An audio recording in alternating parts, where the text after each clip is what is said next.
chukua fomu ya ubunge, Mtume Rasulullah. Kama bombo ndio kusema bombo club haito koko mimi nitaweza kupanda juu ya meza na ni mbunge. Ndio baby unaingia pale bungeni una chupa yako kwenye kopa kama hivi ushasahau la Dodoma unaingia sasa. No, those things not for me. No. Bunge Gijimaela. Jimbo lipi la Goba?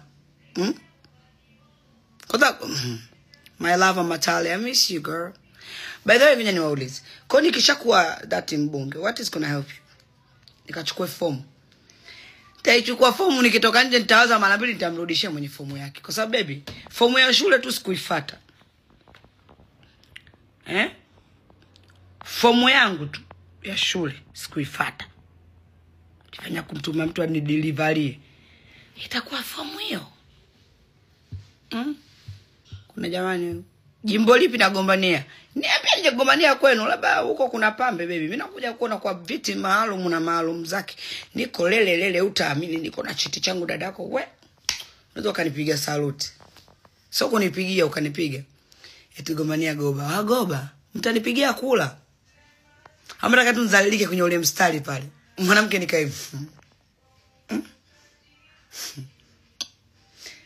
Hiyo inabidi ucheke kama miss hata ukikosa. Maana nitapanic. Nikose ubunge. Tachamba nyinyi wananchi, tawachamba wananchi. Na hivi kweli, mmenisimamisha kidedea, mmenituma nje kuchukua fomu. Sasa mimi fomu ya nini? Mimi waheshimiwa hawa tutawaheshimu. Sisi wengine kujiheshimu inatosha.